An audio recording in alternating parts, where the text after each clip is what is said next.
Bismillahirrahmanirrahim. Assalamualaikum warahmatullahi wabarakatuh. Mari kita mulai kajian kita dengan bersama-sama membaca surah Al-Fatihah. Al-Fatihah. A'udzu billahi minasyaitonir rajim. Bismillahirrahmanirrahim. Alhamdulillahi rabbil alamin. Arrahmanir rahim. Maliki yaumiddin. Iyyaka na'budu wa iyyaka nasta'in. Ihdinas siratal mustaqim.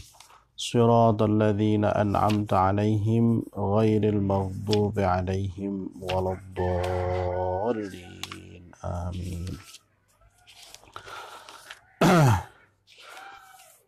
Saat menika kita mlebet wonten ing surah Luqman. Kita waos rumiyin. A'udzu billahi minasyaitonir rajim. Bismillahirrahmanirrahim. Alif Lam Mim. Tilka ayatul kitabil hakim.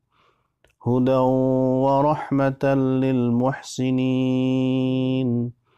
الذين يقيمون الصلاة ويؤتون الزكاة وهم بالآخرة هم يوقنون أولئك على هدى من ربهم وأولئك هم المفلحون ومن الناس من يشتري لهو الحديث ليضل عن سبيل الله بغير علم ويتخذها هزوا أولئك لهم عذاب مهين وإذا تتلى عليه آياتنا ولى مستكبرا كأن لم يسمعها كأن في أذنيه وقرا فبشره بعذاب أليم إن الذين آمنوا وعملوا الصالحات لهم جنات النعيم خالدين فيها وعد الله حقا وهو العزيز الحكيم خلق السماوات بغير عمد ترونها وألقى في الأرض رواسي أن تميد بكم وبث فيها من كل دابة وأنزلنا من السماء ماء فأنبتنا فيها من كل زوج كريم هذا خلق الله فأروني ماذا خلق الذين من دونه بل الظالمون في ضلال مبين صدق الله العظيم. Bismillahirrahmanirrahim. Alhamdulillahi rabbil alamin.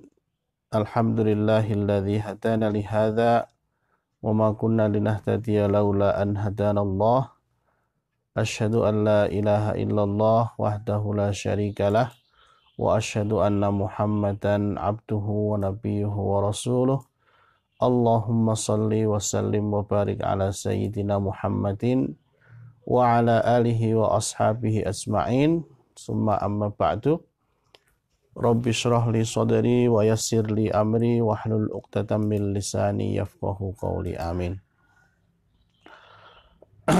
Para jamaah sekalian, para hadirin wal hadirat rahimakumullah. Alhamdulillah wonten ing enjang menika kita saged pinanggih malih wonten ing kajian virtual kita, pengajian Ahad pagi.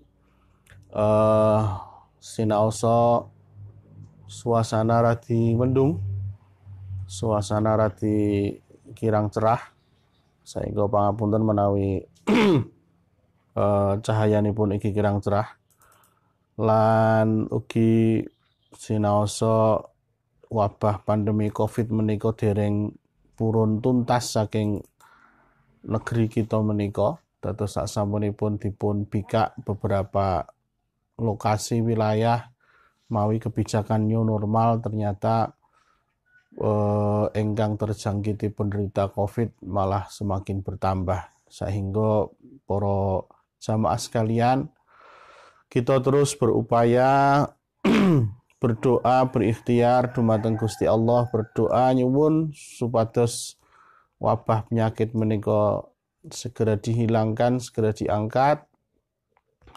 Lan ugi kita kedah berikhtiar menjalani kebiasaan-kebiasaan lan aktivitas sehari-hari kita menika dengan disiplin kebersihan, disiplin kesucian, okay.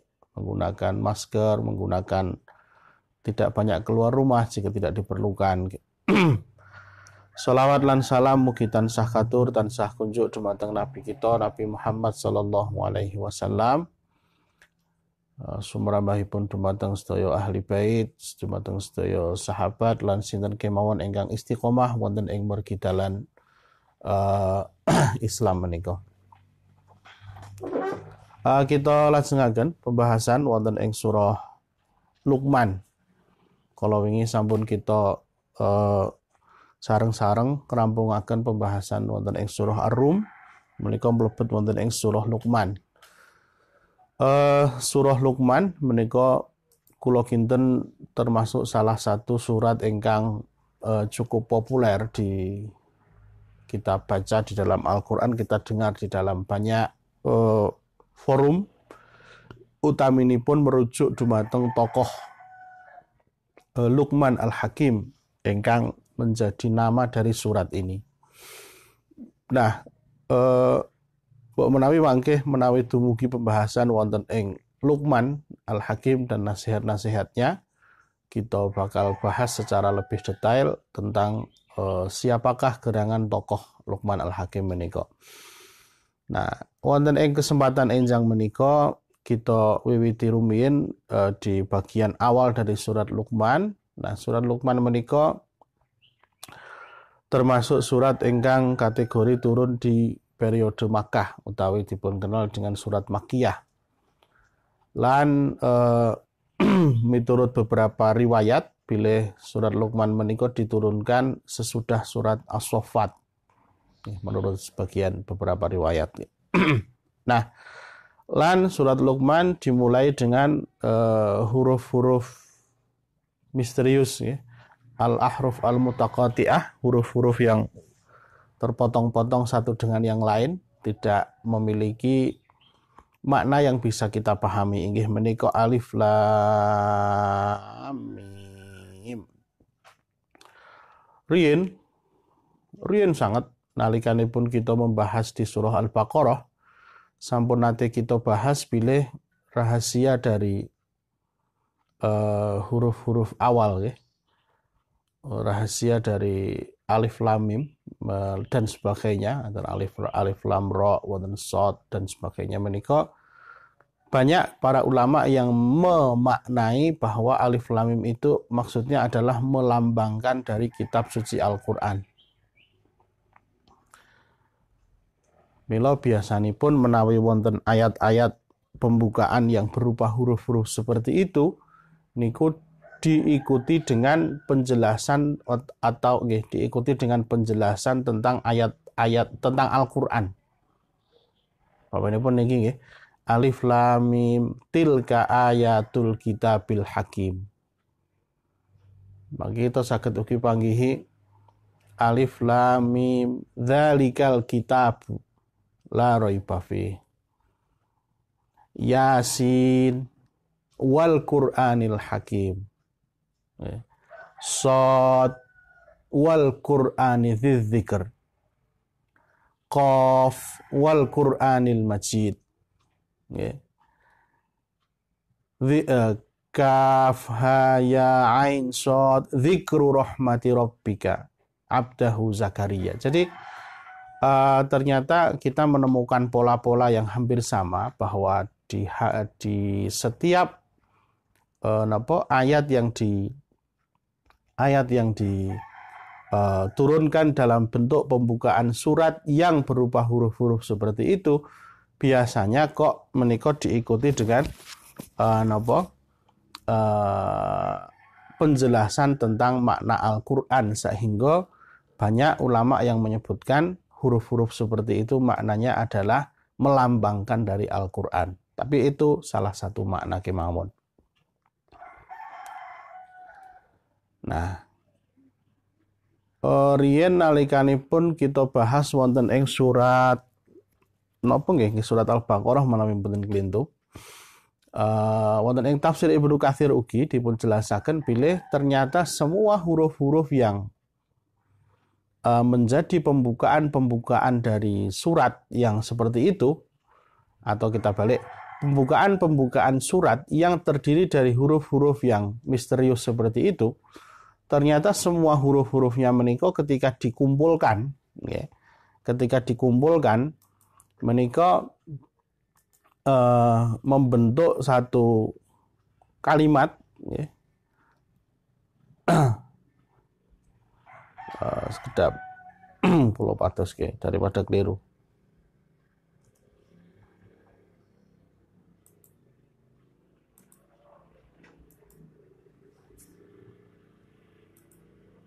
Membentuk satu kalimat inggih menika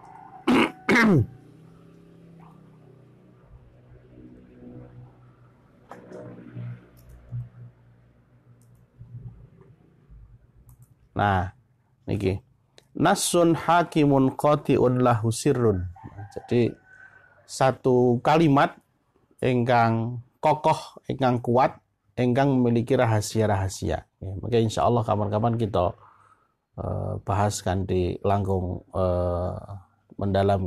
Terus ternyata memang huruf-huruf ini ya menawi kita badhe gampil memaknai sih, kita maknai mawon Gusti Allah ingkang paling langkung pirsa maknanipun nggih, ngoten mawon niku paling paling aman nggih. Tetapi kan tentu para ulama, khususnya ulama tafsir menika membahas sepanjang yang bisa dibahas tentang kira-kira rahasia di balik makna huruf-huruf yang terumpul seperti itu. Nah, sami wonten ing ayat niki nggih, Gusti Allah nuli mengikuti penjelasannya dengan tilka ayatul kitabil hakim. Tilka yaiku ayat al-kitabi al-hakim, saka al-kitab inggih menika saka kitab suci Al-Qur'an, al-hakim ingkang nggadhahi mengandung berbagai hikmah. Terus di antara karakter atau kandungan dari kitab suci Al-Quran itu adalah petunjuk-petunjuk yang ada di dalamnya itu senantiasa membawa hikmah. Nah, seperti apa toh hikmah itu? Nah, dipun jelasaken wonten ing ayat berikutnya, hudan wa rahmatan lil muhsinin. Hudan inggih menika dados pituduh, wa rahmatan lan ugi dados rahmat, lil muhsinina kanggo wong-wong sing agawe bagus, untuk orang-orang yang senantiasa berbuat baik. Nah, para jamaah sekalian, dados ayat ingkang nomor 3 menika menjelaskan fungsi daripada Al-Qur'an ingkang mengandung hikmah tadi, supados dados hudan, supados dados pitedah, wa rahmatan lan dados rahmat. Menika ugi berkaitan kalian makna-makna yang ada di dalam ayat-ayat yang lain, banyak disebutkan di ayat yang lain nggih, di mana Al-Qur'an itu fungsinya juga kadang-kadang disebutkan sebagai syifaan, memberikan obat. Kadang-kadang juga disebutkan Al-Furqan, ya, menjelaskan, membedakan mana yang hak dan mana yang batil. Lan ugi dipun jelasaken kadang-kadang sebagai tibyanan utawi bayan, inggih menika sebagai penjelas. Nah, disinilah hikmah daripada Al-Quran ini diturunkan kepada kita semua, inggih menika supaya dijadikan sebagai, di ayat ini sebagai huda, sebagai petunjuk. Mila para jamaah sekalian, kita ini kalau mau mengukur benar atau tidaknya suatu hal, kalau kita ini mau mengukur salah atau tidaknya suatu hal, maka ukuran kita adalah kitab suci Al-Quran. Kita sebagai seorang muslim, ukuran kita adalah kitab suci Al-Quran. Bukan pandangan manusia, bukan pendapat pribadi manusia, tetapi yang kita jadikan engkang kedah kita perhatikan, jadikan nomor satu dalam pertimbangan, itu adalah bagaimana Al-Quran mengatakan tentang hal ini. Nah, kadang seseorang menika, seorang muslim nggih, niku kadang masih setengah-setengah di dalam menggunakan Al-Quran sebagai petunjuk. Bagaimana? Tadi dia hidup sudah dengan pedomannya sendiri, lalu kemudian Al-Quran ini diambil ketika cocok. Wah, nek cocok nganggo Al-Quran, nek ora cocok ditinggalake. Lah niki mboten angsal. Al-Hakim atau hikmah yang ada di dalam Al-Quran itu bisa kita rasakan sepenuhnya ketika kita betul-betul menjadikan Al-Quran ini sebagai petunjuk. Nah, memang para jamaah sekalian, ini tidak mudah sebab menjadikan Al-Quran sebagai petunjuk itu faktanya tidak hanya tergantung pada diri masing-masing, tidak hanya tergantung pada individu, tetapi memang juga menuntut kemauan secara kolektif masyarakat, apakah mau atau tidak. Kita menawi pirsani, semua ayat-ayat dalam Al-Quran itu selalu khitab, napa khitab niku. Objek sasaran yang dituju itu adalah berjamaah semuanya gitu. Artinya Allah menghendaki semua manusia itu menggunakan Al-Quran sebagai petunjuk ini. Sehingga kita konsekuen menggunakan Al-Quran kalau masih sendiri sifatnya, niku ya nanti belum akan maksimal penggunaannya. Niku. Nah, semanten ugi berikutnya adalah rahmah. Nah, apa tuh makna rahmah itu? Biasanipun menawi kalimat rahmah niku diartikan sebagai napa jenengane kasih sayang nggih. Nah, memang pada kenyataannya di dalam Al-Qur'an ini kita mendapati di sana banyak sekali janji-janji dari Allah Subhanahu wa taala atau pola-pola hukum yang Allah terapkan kepada kita manusia yang itu sampun sesuai sangat kalian diri kita sebagai manusia ingkang menjalaninya. Maka disebut rahmah. Jadi orang-orang hukum yang Allah berikan kepada kita itu kok melebihi batas kemampuan kita, tidak ada. Orang-orang kok Al-Quran itu memberikan aturan-aturan sing manusia tidak mungkin bisa melakukannya, tidak ada. Nah, disitulah sifat rahmatnya. Orang-orang aturan-aturan yang Allah buat di dalam Al-Quran ini kecuali pasti sesuai dengan fitrah kemanusiaan kita sebagai makhluk. Nah, itulah bentuk-bentuk rahmat dari Allah yang diturunkan di dalam Al-Quran. Nah, maka di sini disebutkan Al-Quran ini sebagai hudan, sebagai petunjuk, kemudian sebagai rahmat, sebagai kasih sayang. Menawi wonten ing surah Al-Isra disebutkan inna hadzal Qur'ana yahdi lillati hiya aqwam. Jadi Quran ini menunjukkan kepada sesuatu yang aqwam, yang paling lurus, yang paling istilahipun paling pas. Nah, Tetapi kemudian di ujung ayatnya disebutkan bahwa Al-Quran ini akan menjadi petunjuk, Al-Quran ini akan menjadi rahmat, kagem sinten lil muhsinina. Lil muhsinina kagem tiang-tiang ingkang muhsin. Nah, muhsin niku kalau masdarnya disebutkan al-ihsan. Biasanya pun menawi disebutkan kata-kata al-ihsan, itu orang yang melakukan dengan cara yang terbaik. Itulah ihsan. Menawi bahasa pesantrennya sering disebut wong-wong kang agawe bagus. Nah, niku ihsan. Nah, para jamaah sekalian, biasanya ketika ada pembahasan tentang ihsan, al-muhsinun, nggih, menika nedahaken tiang-tiang ingkang benar secara niat, ikhlas beribadah kepada Allah, lan benar ugi secara tata cara dia melakukannya. Menawi para ulama diantaranya Fudail Ibnu Iyad menika nyebataken sing disebut dengan ihsan menika adalah akhlasuhu wa aswab.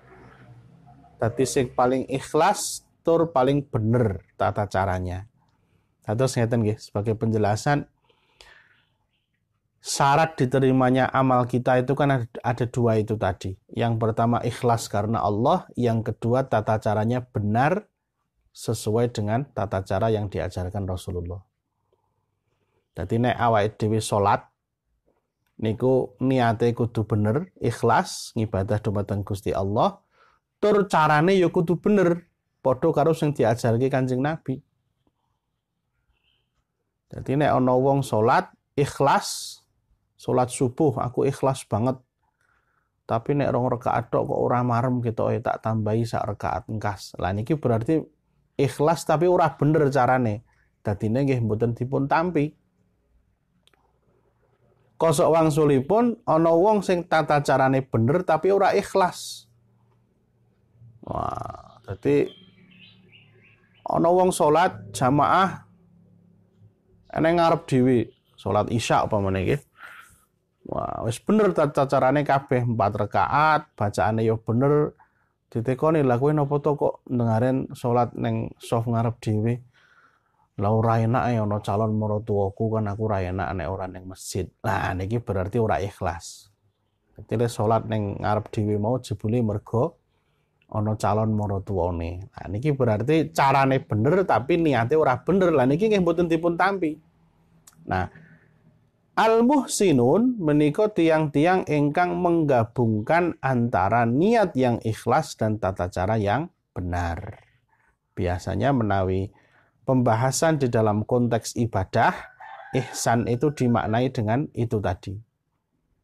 Jadi niatnya benar, lurus, tata caranya juga benar. Nah, tetapi kalau kita maknai secara lebih luas, biasanya pun yang namanya al-ihsan itu adalah satu pekerjaan yang kita lakukan dengan kualitas terbaik. Itulah ihsan. Okay. Menawi kita pirsani di dalam dasar-dasar agama kita ini, biasanya orang membahas tentang iman, Islam, dan ihsan. Nah, coba kalau kita sedikit bahas di situ. Jadi menawi kita pirsani rukun Islam menika sedaya berkaitan dengan pekerjaan-pekerjaan yang tampak. Mengucap syahadat, mengerjakan sholat, membayar zakat, melakukan puasa. Jadi pekerjaan-pekerjaan yang sifatnya fisik, melakukan haji. Itu menunjukkan nek cara buah-buahan niku ini kulit luarnya, tampak luarnya. Sementara rukun iman itu semua berkaitan dengan keyakinan di dalam hati. Iman dumateng Allah, iman dumateng malaikat, iman dumateng kitab, iman dumateng Rasul, sampai akhir iman dumateng qada dan qadar. Jadi semua adalah pekerjaan-pekerjaan yang sifatnya batiniah. Jadi nek rukun Islam niku mewakili pekerjaan-pekerjaan fisik, nek rukun iman menika mewakili pekerjaan-pekerjaan batin atau niat dan motivasi. Nah, ihsan itu adalah gabungan antara niat yang benar, motivasi yang benar, dengan tata cara dan pekerjaan fisik yang benar. Itulah ihsan. Maka kalau kita buat segitiga, maka puncaknya itu adalah ihsan. Ya, ini orang yang bisa menggabungkan antara inggih menika niat dan motivasi yang benar dengan tata cara dan pekerjaan yang benar. Nah, mula riyen Kanjeng Nabi nalikanipun ditangleti dening malaikat Jibril, akhbirni anil ihsan, terangkan padaku tentang ihsan. Kanjeng Nabi jawab terus pundi? Anta budallaha ka'annaka tarohu. Kowe nyembah Gusti Allah seolah-olah seolah-olah kowe ndelok Gusti Allah. Fa in lam takun tarohu fa innahu yaraka. Nek kowe ora ndelok Gusti Allah, ngerti ya Gusti Allah ndelok sliramu, mirsani sliramu. Ini kenapa permisalan itu yang diungkapkan oleh Rasulullah? Kowe nyembah marang Gusti Allah seolah-olah kowe ndelok langsung Gusti Allah. Itu coba kalau kita ini beribadah, bekerja, sholat, langsung diawasi Gusti Allah seolah-olah kita melihat. Pasti niat kita luruskan seluruh-seluruhnya, dan pasti gerakan dan bacaan kita juga kita sempurnakan sesempurna-sempurnanya. Lah ihsan itu seperti itu. Bagaimana menjadikan pengawasan Allah Subhanahu wa taala itu menuntun pekerjaan kita menjadi pekerjaan dengan kualitas yang terbaik, lahir maupun batin. Itulah ihsan. Nah, memang kadang kita ini, saya juga masih belajar, masih terus belajar, termasuk kadang-kadang lebih takut dengan pengawasan manusia dibandingkan pengawasan Allah. Ini masalahnya. Nek ono suragane, nek ono atasane, nek ono sapa sing mreksa niku nembe geger. Nah, tapi nek diawasi dening Gusti Allah langsung kadang-kadang malah ora rumangsa. Nah, kembali ke ayat ini, kembali ke ayat tadi. Al-ihsan. Nah, terus perilaku ihsan seperti apa yang ditunjukkan di dalam ayat ini?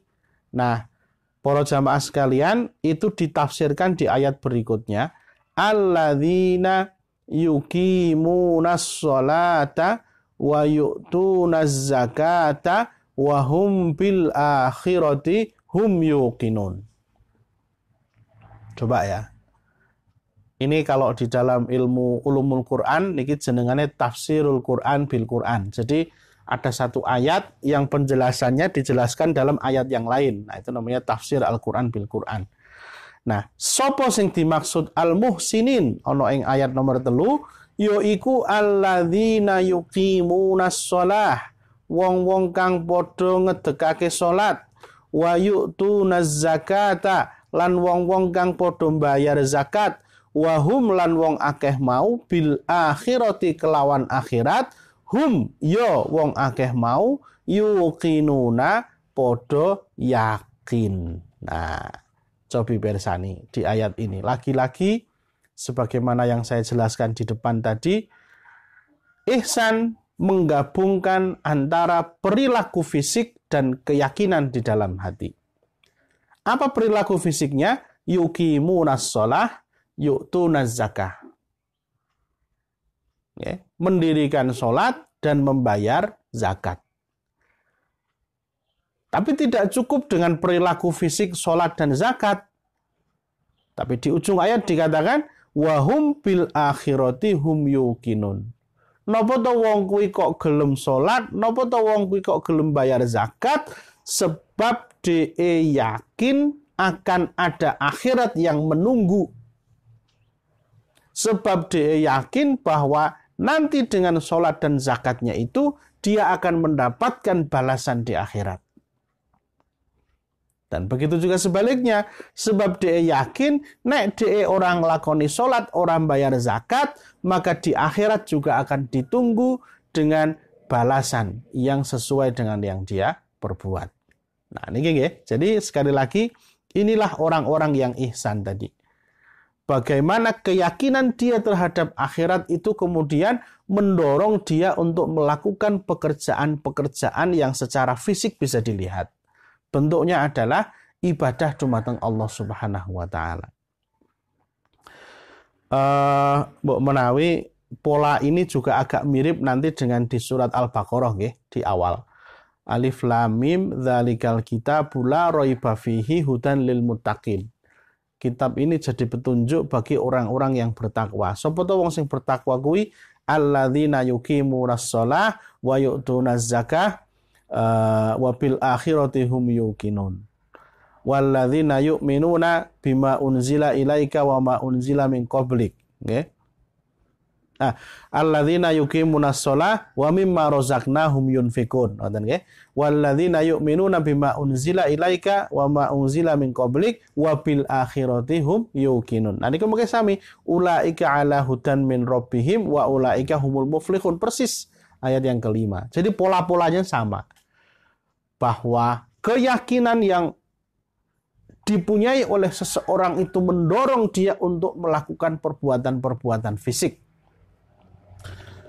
Nah, maka inilah perilaku orang-orang yang ihsan sesuai dengan petunjuk Al-Qur'an para jamaah sekalian, bahwa apapun yang dia ucapkan, apapun yang dia lakukan di dunia ini, sekecil apapun dia, itu dia melakukannya sebab dia yakin akan ada pahala di akhirat nanti yang menunggu. Ini yang harus jadi prinsip bagi semua orang Islam. Bagi kita seorang muslim.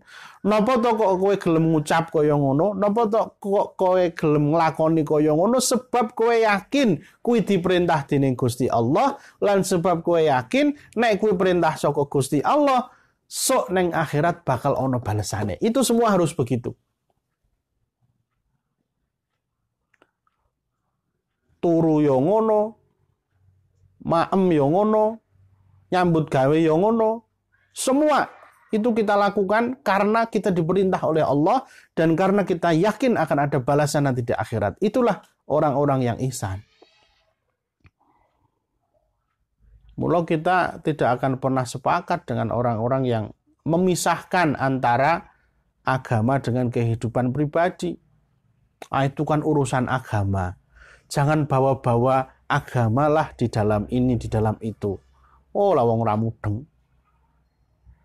Ini sayangnya akeh sing ra mudeng. Mula Quran ya bener le ngendikan walakinna aktsaron nasi la ya'lamun. Ing kabeh-kabeh akeh-akeh wong iki ora mudeng. Nggih. Maka kadang-kadang kita memaknai totalitas di dalam bekerja, totalitas di dalam beramal. Niku nek di dalam dunia kita zaman sekarang kan sering dimaknai profesional. Enggak apa-apa, oke, ihsan dimaknai profesional boleh, tetapi profesionalisme seorang muslim itu adalah karena dia berbuat sebab yakin bahwa itu diperintahkan oleh Allah dan yakin nanti dia akan dapat balasan di akhirat. Itu profesionalisme seorang muslim. Kadang-kadang kalau dimaknai profesional tapi maknanya adalah karena dibayar. Lah niku beda meneh. Dia adalah seorang yang profesional. Apa itu profesional? Dadi nek kerja semene jam bayarannya semene. Dadi nek ngundang yo kudune ngene. Dadi nek melibatkan yo kudune tarife semene. Itu sebab apa? Sebab dia profesional. Oleh niku yo monggo, tetapi kalau ihsan dimaknai seperti itu ndak pas, ya. Jadi ihsan sekali lagi, nah itu adalah gabungan antara keyakinan kita kepada akhirat. Nek bahasa ini visi akhirat kita yang mendorong kita melahirkan amal-amal secara fisik. Itu, ya. Masalahnya kadang-kadang wong niku ora napa nek seniki istilah disconnecting, ya. Jadi tidak ada kaitan antara apa yang dia lakukan dengan akhiratnya itu seperti apa, itu enggak ada. Kowe napa kok ngono barang, yo iki kan orang mikir akhiratnya piye mboten mikir, ya. Nah, maka kembali ke ayat ini, ya. Alladzina yuqimunas shalah, yaiku wong-wong sing mendirikan salat, wa yu'tunaz zakah, lan wong-wong sing membayar zakat, wa hum bil akhirati hum yuqinun. Nah, bentuk ihsan dari orang yang melakukan sholat itu seperti apa? Bentuk ihsan dari orang yang membayar zakat itu seperti apa? Niki dipun jelasaken wonten ing tafsir Ibnu Katsir nggih. Ternyata bentuk ihsan orang-orang yang melakukan sholat itu adalah aqamus sholata al-mafrudota, ya kuwi wong-wong sing ngedekake sholat al-mafrudoh kang difardhoake bi hudutiha wa auqatiha, sesuai kelawan aturan utawi pelanggaran-pelanggarane, wa auqatiha lan sesuai kelawan waktu-waktune. Bahkan bukan hanya itu, wa ma yatsba'uha min nawafila rotibatin wa ghairi rotibatin, dan dia mengikuti sholat-sholat fardunya dengan nawafilah, dengan sholat-sholat nafilah, dengan sholat-sholat sunnah tambahan, rotibatin baik itu yang rawatib rutin, wa ghairi rotibatin utawa sing ora rutin. Nah, jadi ternyata ihsan di dalam orang-orang melakukan sholat menurut Imam Ibnu Katsir adalah yang fardunya dia lakukan sempurna dan tepat waktu, lalu diikuti dengan sholat-sholat sunnah. Begitu juga sing zakat. Wa atawuz zakatal mafrudata alaihim, lan de membayar zakat-zakat yang difardukan kepadanya, ya. Wa wasalu qurbatihim wa arhamahum, dan dia juga menyambung kekerabatan, dan dia juga napa jenengane menyambung tali silaturahim. Berarti niki napa jenengane kira-kira adalah di samping dia membayar zakat-zakat yang fardu, dia juga bersedekah yang sunnah, dia juga menyambung kekerabatan dengan orang lain dengan cara bersedekah infak ingkang hukumnya sunnah. Itulah napa jenengane level ihsan orang yang membayar zakat. Nah, kemudian napa wa aikonu bil jaza fid daril akhirah, lan wong-wong mau padha yakin kelawan al jaza, yakin kelawan napa jenengane piwales fid daril akhirah, so ana ing akhirat, faraghibu ilallahi fi thawabi dzalika, sehingga wong-wong mau padha napa jenengane berharap marang Gusti Allah fi thawabi dzalika, untuk diberikan pahala dari perbuatan-perbuatannya. Nah, mula niki menawi wonten pembahasan apa oleh to awake dhewe beramal kuwi niate golek ganjaran. Nggih, nek kula jawab ya ora mung oleh, memang kowe iki dikon-kon ngono kuwi. Lho lah jarine tasawuf niko nek beramal niku aja golek ganjaran. Yo nek sampean wis tekan level kuwi monggo. Tetapi secara syariatnya memang kita beramal itu diminta untuk motivasinya karena kita mengharap untuk dimasukkan surganya Allah. Ora masalah. Memang diperintahkan seperti itu. Awake dhewe yakin ana ganjaran, ana akhirat, nuli gelem beramal, ya memang ngono kuwi sing dikarepke. Bahwa kemudian orang, wah saya tidak mau karena mengharap pahala, tapi lebih karena cinta saya kepada Allah. Yo, itu sebenarnya adalah ekspresi lain begitu saja, tetapi sebenarnya sama-sama dia berharap kepada Allah. Jadi boleh-boleh saja ya. Niku. Nah, wabil akhirati hum yuqinun ulaika ala hudam mir rabbihim. Niki wong-wong mau ala hudan, yaiku wong-wong sing padha merkoleh pitutuh min rabbihim saka Gusti Allah, wa ulaika lan wong-wong mau humul muflihuna, yaiku wong-wong kang padha beruntung ae fid dunya ana ing donya wal akhirati lan ana ing akhirat. Terus pindah meleh niki napa jenengane sebagaimana yang tadi saya sampaikan persis dengan yang di surah Al-Baqarah nggih. Bismillah.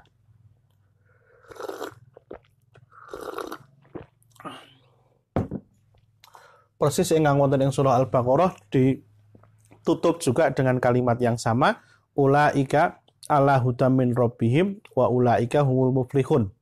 Lan ugi di dalam ayat penutup ini ada pengulangan inggih menika hudan. Nanti mau neng awal hudan wa rahmatan lil muhsinin. Ya kuwi sapa sing ngene.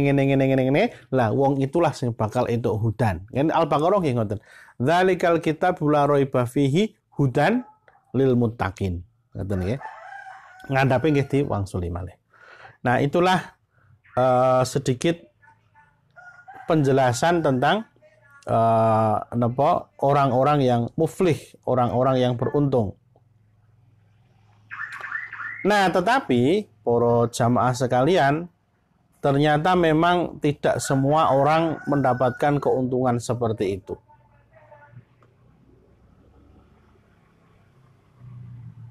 Banyak orang yang kemudian malah istilahipun ya dia hidupnya tidak berada di dalam petunjuk dalam Al-Qur'an.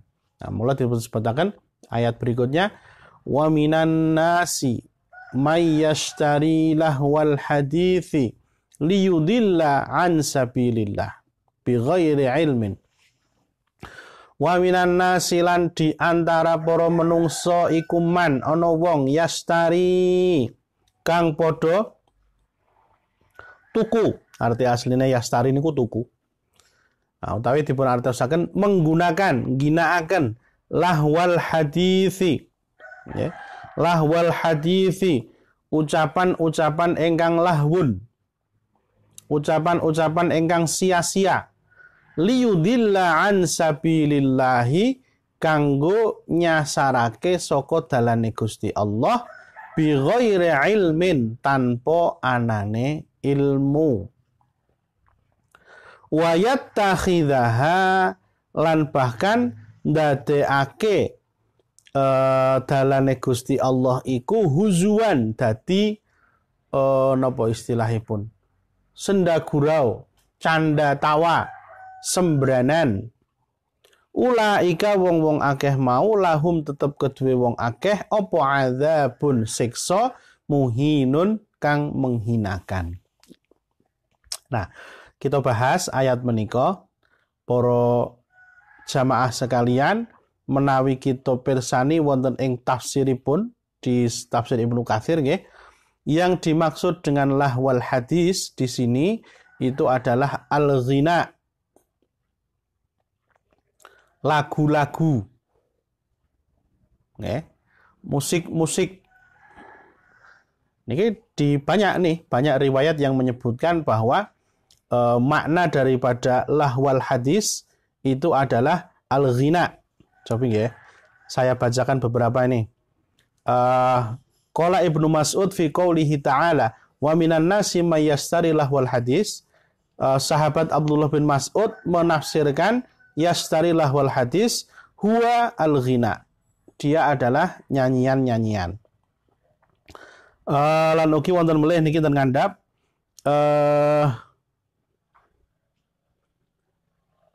dipun riwayataken saking Yunus ibnu Abdil A'la, ya, diriwayataken saking Yazid ibnu Yunus, saking Abi Sohrin, saking Abi Muawiyah, saking Sa'id bin Jubair, ya, bahwa Abdullah bin Mas'ud nalikanipun dipun tangleti apa sing dimaksud lahwal hadis liyudilla an sabilillah, faqala Abdullah al-ghina. Maka dia menjawab maksudnya adalah nyanyian. Wallahilladzi la ilaha illa huwa wa yuraddiduha thalatha marrat. Demi Allah, dan dia bahkan mengulangi jawaban itu sampai 3 kali. Nggih. Mula niki mengke rame niki. Nah, termasuk ugi dipun riwayataken ugi saking Imam Hasan Al-Basri. Unzilat hadhil ayah wa minan nasi may yashtari lahwal hadits liyudilla an sabilillah bighairi ilmin. Nah, fil ghina'i wal mazamir, ya. Di dalam ayat ini turun tentang al-ghina. Ayat ini turun tentang lagu-lagu, nyanyian-nyanyian dan alat-alat musik. Oh, ayo hati-hati. Wonten ugi ingkang memaknai yashtari lahwal hadis niku maksudnya adalah waqila Anna biqaulihi yastarilah wal hadis istira'a al-mughanniyat. Yaiku tuku penyanyi-penyanyi. Oh. Nyewa penyanyi-penyanyi. Ayo, oke. Ken.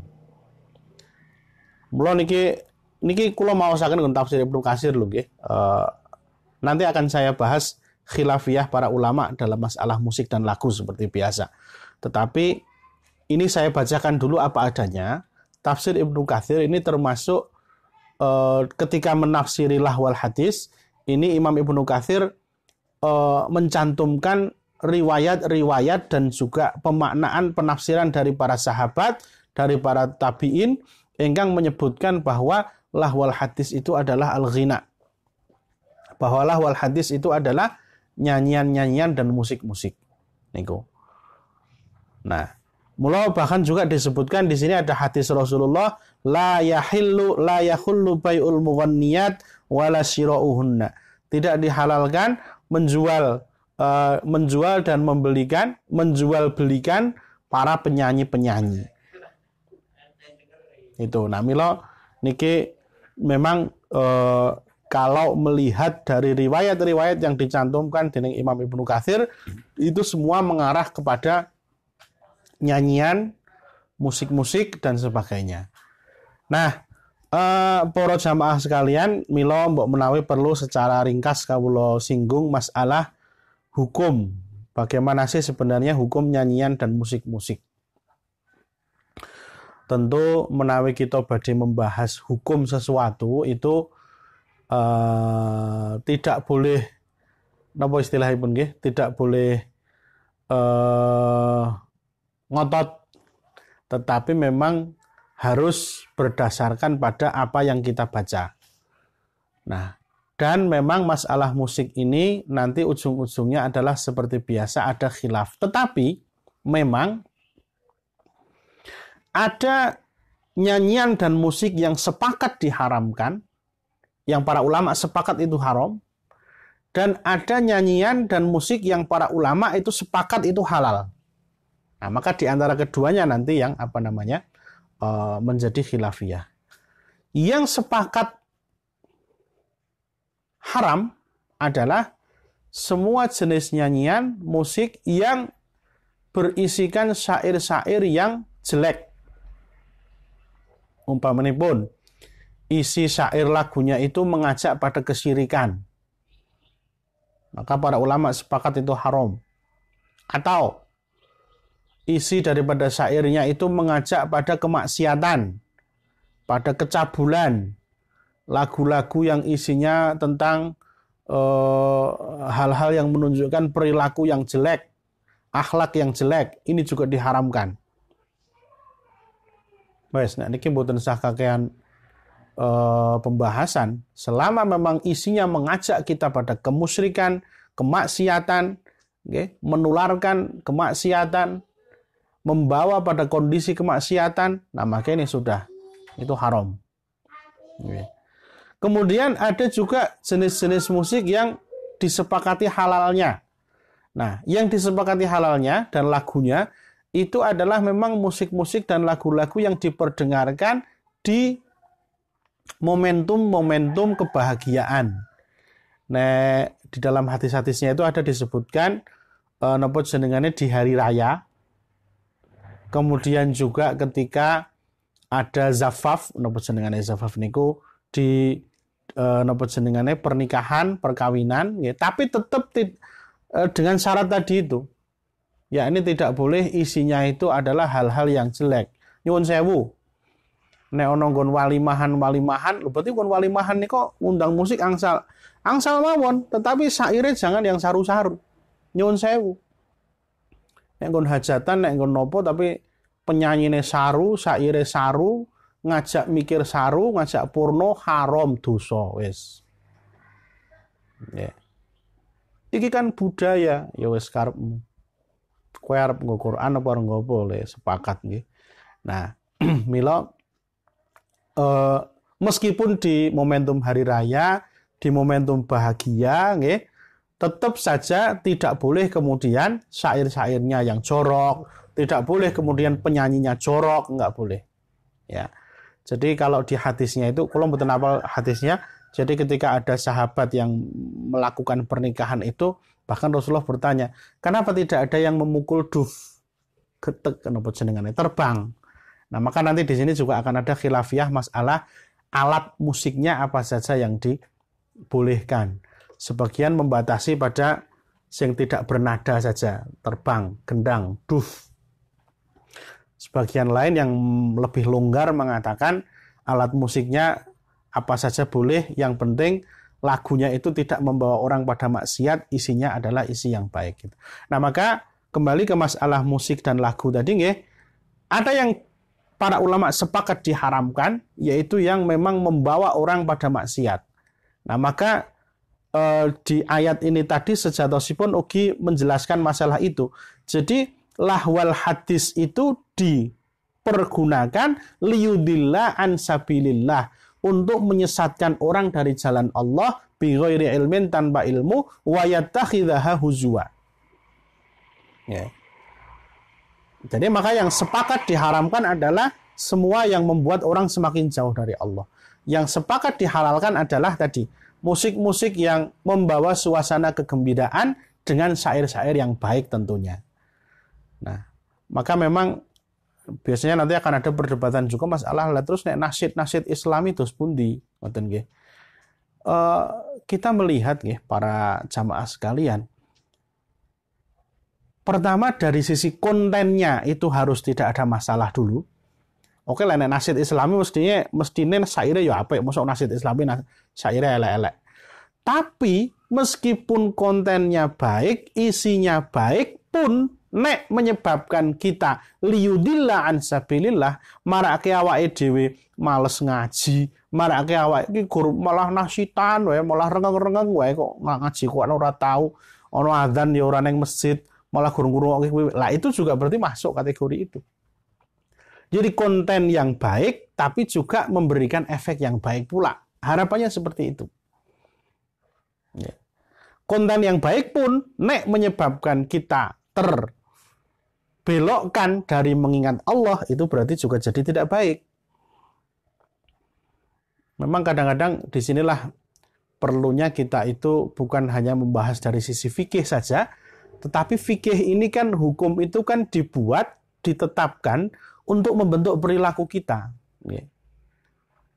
Orang ngotot bahwa ini musik halal, ini syair-syair lagu apa saja boleh, tidak ada nas yang mengharamkan dan sebagainya.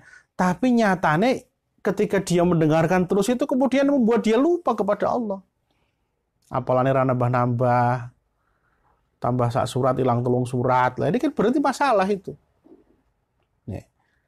Nah, mila menawi saya ditanya kalau bagaimana sih hukumnya lagu dan musik, kalau konteksnya dalam hal perilaku, maka sebaiknya batasilah. Batasilah. Ya. Jangan menjadi ora sah dadi fans. Yo, maksudnya sampean wong pengajian tak kandhani ngono. Ora sah dadi fans berate sapa ora sah lah. Nggih.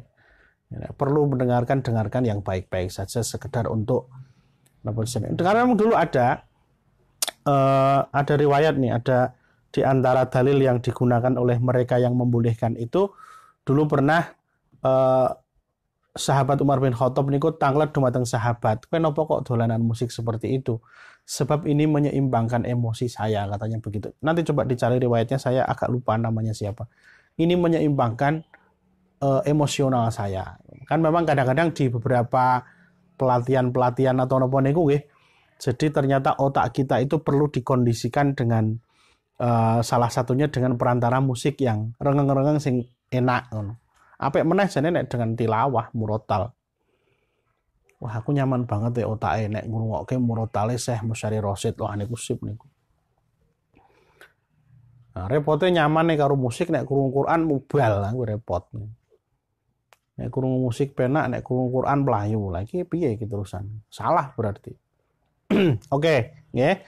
Jadi kalau kita kembali ke pembahasan tadi di ayat nggih, napa? Memang ada orang-orang yang dulu menggunakan, kalau kita maknai lebih luas nggih, orang-orang yang menggunakan lahwal hadis Orang-orang yang menggunakan ucapan-ucapan yang buruk, menawi kita maknai lebih luas, baik itu musik, lagu, syair, ya, ataupun semua ucapan-ucapan yang buruk yang lain, supaya podo terhalang saka dalane Gusti Allah bi ghairi ilmin, tanpa ilmu. Lan podo ndadekake dalane Gusti Allah iku huzuan menjadi sendagurau. Lahum adzabum muhin, mongko wong-wong iku beroleh azab yang pedih. Wa idza tutsla alaihi ayatuna, lah ini ki efeknya nek kakean ngrungokke sing ora bener, nalikane diwacake alaihi ing atase wong apa ayatuna ayat-ayat ingsun, wala mustakbiron, nuli padha noleh, nuli padha mlengos, mustakbiron hale takabur. Oh, distelke Quran ngono kok malah kaya takziah. Oh lah wong. Nah, mula niki napa jenengane? Memang efek dari lahwal hadis itu kadang ketika kemudian kita diberikan ayat-ayat Allah itu kemudian terus kita ngeblank. Suasana yang memenuhi otak kita itu kasep lahwal hadis tadi gitu loh. Memang tantangannya awake dhewe menungso urip ning donya niki nggih kadang-kadang sing elek-elek niku gampang apale, sing elek-elek niku gampang le mempengaruhi. Tapi nek sing apik-apik kaya Quran, hadis, pengajian ngono kuwi mlebu ning kuping ki hawane kok semengkring ngoten. Ora penak yo. Penake ngrungokke lagu, ngrungokke musik pancen lah niku. Nah, mula niki efeknya adalah wong-wong wau padha nalikane diwacake ayat-ayat Gusti Allah niku walla mustakbiron ka'allam yasma'ha, seolah-olah dhek ora ngrungokake ayat-ayat iku, ka'anna fi udhunaihi waqra, seolah-olah ana nggon kuping lorone kuwi ana waqra, ana sumpele. Nggih. Nah, wong-wong sing kaya ngono kuwi fabasyirhu, mongko gembirakanlah kabarono wong-wong iku bi'adzabin alimin, kelawan azab ingkang pedih. Naudzubillah. Mula aja macem-macem nggih karo ayat Gusti Allah. Innalladzina amanu, sak temene wong-wong akeh kang padha beriman, wa amilus sholihati lan padha beramal saleh, lahum tetep kedue wong akeh apa jannatun naim, swarga an-naim kang penuh dengan kenikmatan, khalidina fiha, hale padha langgeng fiha ana ing swarga.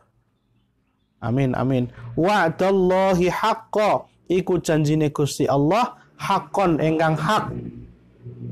Nek Gusti Allah nek pun janji niku mboten tau mlenjani. Wa huwa lan Gusti Allah iku al-aziz, zat ingkang maha perkasa, al-hakim, tur zat ingkang maha bijaksana.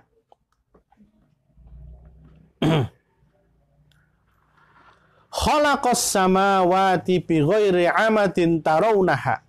Gusti Allah ingkang sampun nyiptakaken as-samawat, langit niku kan enten kathah berlapis-lapis, bi ghairi amatin, tanpa enenge napa jenengane tiang penyangga, tarawnaha kang iso tok delok.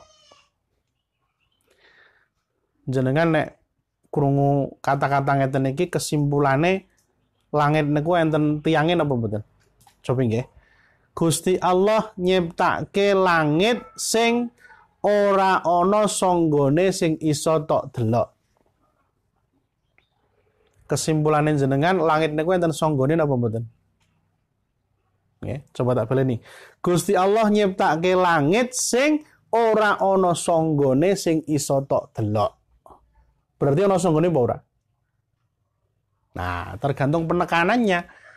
Apakah ora ana sanggone utawa ora ana sanggone sing iso tok delok. Nek penekanane ora ana sanggone, berarti memang ora ana. Tapi nek penekanane sing iso tok delok, berarti asline ana sanggone ning ora ketok, kan ngoten. Nah niki sampun nate dibahas wonten ing surah Ar-Ra'd ayat yang kedua, mungkin dipirsani di sana. Dan ya ujung-ujungnya memang para ulama seperti biasa menyimpulkan, ada yang berpendapat berarti langit memang tidak ada tiangnya sama sekali, tapi wonten ugi ingkang menyebutkan ada tiang-tiangnya tetapi napa jenengane kamu tidak bisa melihatnya. Awake dhewe mah percaya ngoten mawon. Wa alqa fil ardi rawasiya lan Gusti Allah ugi ingkang sampun alqa niku asline nguncalke. Alqa niku arti asline nguncalke. Tapi maksud niki menancapkan fil ardi ana ing bumi rawasiya, rosiyah niku paku. Nah, wujudnya apa? Wujudnya gunung. Rian ponate pas ngaji di masjid kita terangkan seperti apa sih gunung itu berfungsi menjadi paku bagi bumi. Nek sing kulino pados YouTube nanti dilihat aja, dicari di YouTube ya, bagaimana proses pembentukan gunung yang mana kemudian gunung itu jadi seperti napa nek wong anu niku jahitan-jahitan supados bagian-bagian napa jenengane kain itu tidak terpisah satu dengan yang lain itu dijahit. Nah, nek permukaan bumi niku dengan gunung. Antamida bikum maksudnya supaya ngoten nggih, supaya sliramu ora padha tergoyangkan. Ini termasuk salah satu bentuk susunan bahasa Arab antamida bikum ay an la tamida bikum. Wa batsa fiha lan Gusti Allah uga sampun menyebarkan fiha ana ing bumi min kulli dabbah rupane saking sedaya hewan melata. Dabah niku gegremetan nggih nek cara Jawane. Dadi mboten mesti sing melata kaya cacing napa. Awake dhewe niki ya termasuk dabah. Kalau gremetan senengane. Mula nek tank militer niku bahasa Arabe dabbah. Sebab nggih merayap nggih. Ndi moga. Wa anzalna minas samaa'i ma'an lan Gusti Allah ingkang sampun nurunake lan aku wis nurunake minas samaa'i saka langit ma'an rupane saking banyu udan fa'ambatsna fiha mongko nuli ingsun tumbuhkan fiha ana ing bumi min kulli zaujin karimin rupane saking zauj niki dudu bojo nggih tapi zauj niku artine pasangan maksudnya napa tumbuh-tumbuhan yang pasangan karimin kang api-api. Jadi kelawan udan niku Gusti Allah menumbuhkan tumbuh-tumbuhan di bumi dengan indah-indah. Ora kok nukulake bojo jenengane Karim mboten. Tapi maksudnya niku tumbuh-tumbuhan Allah tumbuhkan dengan adanya hujan yang turun itu dan kemudian tumbuh-tumbuhan itu menjadi indah, bukan hanya indah tetapi juga fungsinya banyak sekali bagi kehidupan kita. Hadza khalqullahi iki kabeh mau ciptaan saking Gusti Allah. Fa'aruni Fa'aruni mongko weruhna marang ingsun madza khalaqal ladzina min dunihi apa to sing wis diciptakake sesembahan-sesembahan sing disembah min dunihi saliyane Gusti Allah. Jadi ini Allah dalam tanda kutip menantang ya, takjiz, menunjukkan kelemahan sesembahan-sesembahan yang disembah orang-orang musyrik, tentu selain Allah ya, itu mereka bisa menciptakan apa? Allah menciptakan begitu banyak ciptaan, langit, bumi, gunung, tumbuh-tumbuhan, hujan dan sebagainya ya. Lalu sing disembah-sembah saliyane Gusti Allah itu bisa menciptakan apa? Ya. Balidz zalimuna tapi jenengane wong-wong zalim kuwi iku wong zalim niku mesti wong-wong sing syirik nggih fi dhalalim mubinin tetep wae ana ing kesesatan mubinin kang nyata. Wallahu a'lam bishawab. Semanten riyen surah Luqman ayat 1 sampai 11. Insyaallah minggu ngajeng kita lajengaken. Monggo kita akhiri kanthi doa kafaratul majlis. Bismillahirrahmanirrahim. Subhanakallahumma wa bihamdika asyhadu an la ilaha illa anta astaghfiruka wa atubu ilaik. Assalamualaikum warahmatullahi wabarakatuh.